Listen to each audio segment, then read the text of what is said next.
Hey everyone, I'm Melissa Erdelac, host of the Gluten-Free Recipe Challenge podcast and creator behind the gluten-free website Mama Gourmand. Here we take beloved recipes you thought you'd never enjoy again and transform them into easy copycat versions just as good as the originals. I have never been more excited about finishing a recipe testing session than this. I'm about 100 gluten-free ice cream sandwiches deep in my freezer, and I'm calling it. The recipe is magic, and it's time for you to now enjoy a more reasonable amount. Even though the recipe turned out to be really easy and straightforward, there was a few things that tripped me up. First of all, I didn't want to roll out the dough. I wanted something that you could just press into a baking pan because making homemade ice cream sandwiches is impressive enough, and we don't need to be some sort of baking hero that's also rolling out and hand-cutting dough. No one's got time for that. I also wanted a nice fudgy texture, but I wanted it kind of to be halfway between a brownie and a cookie. So like those old school ice cream sandwiches they're almost like a wafer top, but they're not a crunchy cookie. They have a soft bite to it. I wanted it to resemble that. And to do that, I used a combination of melted butter and chocolate chips with the gluten-free flour and unsweetened cocoa. But when I mixed that all together, the fats wouldn't absorb into the gluten-free starches. So the cookies had like this sheen of grease on top after they were baked. Not that my kids cared. They still ate them, which their palates continue to disappoint me. But I'm better than that. So anyway, cutting back on the butter and adding some additional cocoa powder helped fix that problem. Then there was the matter of execution, how to get the ice cream perfectly softened to spread on, the timeline for freezing, how to slice the bars easily, because otherwise you'll be dropping some F-bombs when you're cutting these things.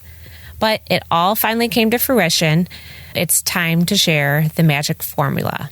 First of all, you're going to preheat your oven to 350. These bake on a regular half-sheet baking sheet, which is 13 by 18 inches. And you want to place a piece of parchment paper on the bottom of the baking sheet. And to get it to lay flat so you can press the dough on top, what you're going to do is you're going to crumple the parchment paper first. Make sure it's slightly larger than your baking sheet. Crumple it up, unfold it, and then press it down on the baking sheet. The crumbling just makes it lie down flatter so it doesn't curl up around the edges. And then once it's on your baking sheet, then fold around the edges so the paper fits snugly in your pan. So you kind of just want to crease along the edges so you have a nice flat bottom to press the dough on. Now, once that's done, then you can start making your cookie wafers. In a medium saucepan, all the batter goes together in this saucepan. So it's one bowl. Melt together 8 tablespoons of butter with 1 cup of semi-sweet chocolate chips, and you do that over low heat. Once they're about 80% melted, remove it from the heat and then continue stirring it until it's fully melted. And the reason why I do this is because if you continue to stir it and melt it on the heat until everything's fully melted, you risk overheating the mixture. Melt it until it's about 80%, stir it up, and then the rest will melt as you stir. Let that mixture cool slightly, about 10 minutes, and then you're going to whisk in 2 room temperature eggs, 1/3 of a cup of granulated sugar, 1/3 of a cup brown sugar, and 1 teaspoon of vanilla extract. And remember, if you forget to set your eggs out to make them room temperature, just stick them in a bowl of hot water for 5 minutes first. To the saucepan, add 1 1/2 cups of gluten-free flour, 1/2 cup of unsweetened baking cocoa, 1/2 teaspoon of baking powder, and 1/4 of a teaspoon of salt. Stir it to combine. The mixture will be very thick at this point. So since it's so thick and you need to spread it in the pan, what I do is I take spoonfuls and I just dollop it all over the baking sheet. Once you have everything on your baking sheet, then use an offset spatula to spread it as best as you can. It's still going to be very thick and kind of hard to spread. So then at this point, I just use my fingers and press the mixture evenly in the pan. I don't find the mixture to stick to my fingers at all because there's enough butter in there.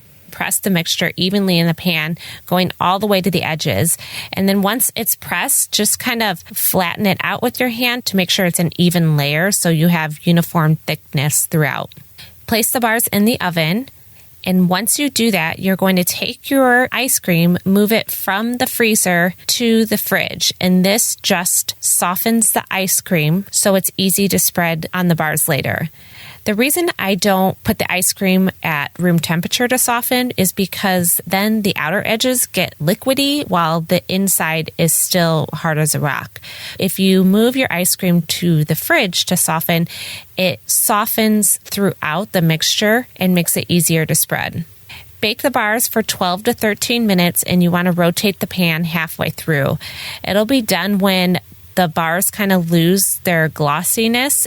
It'll look like it has like a dry finish on top, and you could also insert a toothpick in the middle, and when it comes out clean, it's done. Leave the bars in the pan, cool them at room temperature for about 20 minutes, and then you're going to cut halfway down the middle. So you have two halves. Each half will be 9 by 13 inches. Just leave them cut and in the pan and place the whole pan in the freezer until it's solid, which will take about 30 minutes. In the meantime, your ice cream is still softening in the fridge. It could sit in the fridge for about an hour.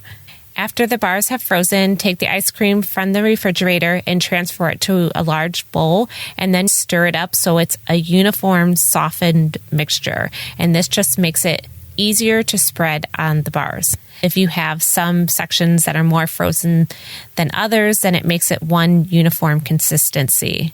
Take the bars from the freezer and take one half and flip it over so the top is now facing down. Evenly spread the ice cream on the one half using your offset spatula, going all the way to the edge, and then place the second half on top. Then return that to the freezer for 1 to 2 hours because you want the ice cream to re-solidify and freeze.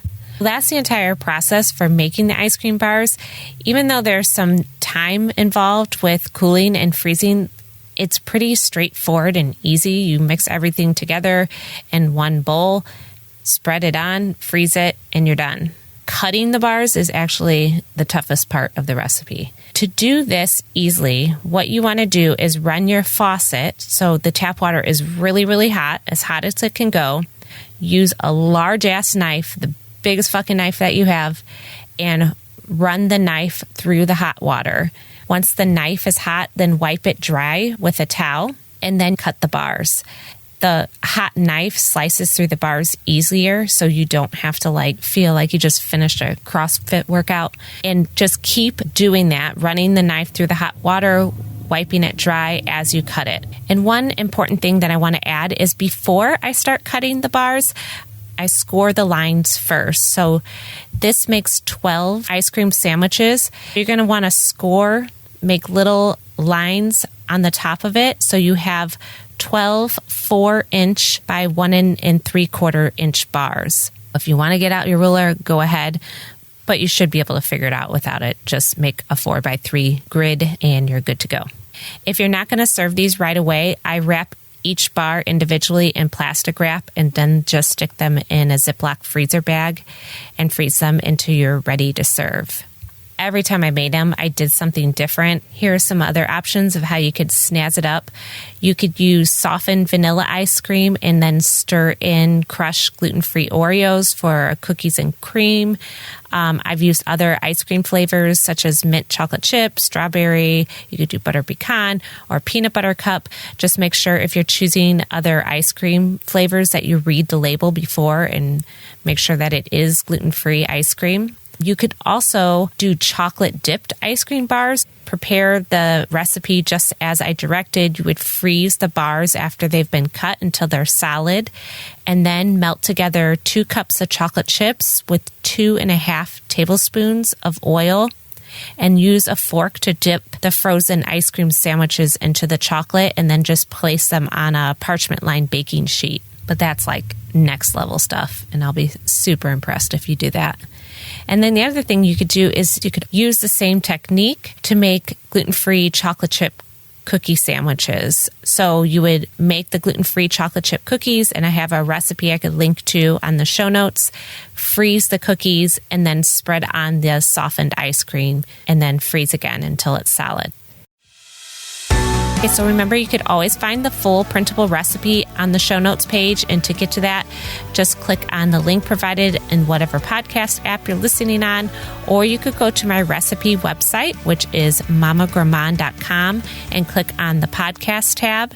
And then the show notes page will include the full recipe along with any tips and recommended ingredients or equipment that I've mentioned.